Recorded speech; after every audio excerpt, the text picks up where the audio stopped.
கட்சியில் இருக்கிற பல பேருக்கு 1000 வேலைக்கு நடுவில் தான் கட்சி வேலை பார்ப்பாரு. ஆனால் அரசு எந்நேரமும் அரசு வேலையை பார்க்கும். அப்போ இது எவ்வளோ பவர்ஃபுல்லான மெஷின்.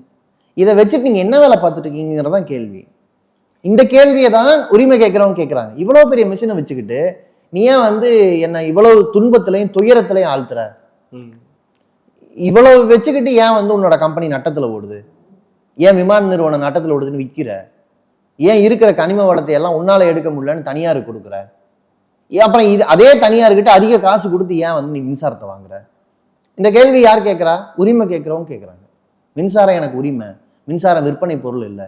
தண்ணி எனக்கு உரிமை, தண்ணி கடை சரக்கு இல்லை. சுகாதாரம் எனக்கு உரிமை, இதை தனியார்கிட்ட தள்ளாத. இன்சூரன்ஸ் என்னோட உரிமை, இதை தனியாரை வச்சு பார்க்காத. பயிர் காப்பீடுல தனியார் வந்ததுனால பயிர் இழந்த விவசாயிக்கு காப்பீடு கிடைக்கல. ஆனா காப்பீடு கொடுக்கறதா உள்ள வந்த தனியாருக்கு 1000கணக்கான கோடி ரூபாய் ப்ராஃபிட். ஓகே. இந்த ஊர்ல பயிர் காப்பீடு தேவை அதிகரிச்சுக்கிட்டு இருக்கு. ஆனா யாரும் கிளைம் பண்ண முடியல. தனியாரை உள்ள விடுறீங்க, பிரீமியம் அமௌண்ட் அவங்களுக்கு கொடுக்குறீங்க, அவங்க வந்து கடனை இவங்க மக்கள் பாதிக்கப்படும் போது கொடுக்கறது இல்லை. ஸோ உங்க ஸ்கீம் என்ன ஆகுது? பேரு காப்பீட்டு திட்டம், ஆனா உண்மையில பெரிய கார்பரேட்டுக்கான திட்டம். ஸோ இந்த மாதிரி விஷயங்களை உரிமை கேட்கறவங்க பேசுறாங்க.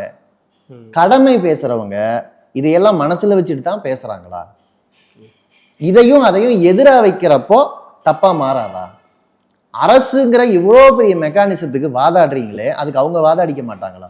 உண்மையிலேயே வாதாடுறதுக்கு மெக்கானிசம் இல்லாதவங்க சாதாரண மக்கள் தானே. அவங்க பக்கம் நிற்கிறதுங்கிறது அல்டிமேட்டா நியாயம். நீங்க அவங்களையே கேள்வி கேட்குற இடத்துல இருக்கீங்கன்னா அப்போ திருப்பி உங்களோட கேள்வி வரும். உங்களுக்கு கேள்வி கேட்குற ரைட்ஸ் இருக்கா? நீங்க எத்தனை இடத்துல நீங்க உரிமை பேசிட்டீங்க?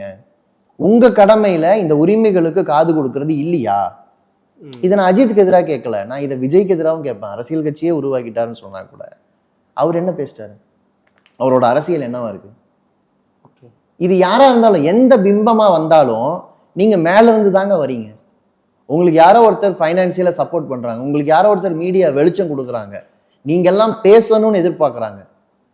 ஆனா சாதாரண மக்கள் பேசுனா நீ ஏன் வெளியில வந்த, நீ ஏன் போராடுன, உனக்கு இடம் கிடையாது, உனக்கு வந்து அதுக்கான அனுமதி கிடையாது, உனக்கு அதை செய்யறதுக்கான உரிமை கிடையாது, சங்கம் வைக்கிறதுக்கான உரிமை கிடையாது, எல்லாமே சொல்றாங்க.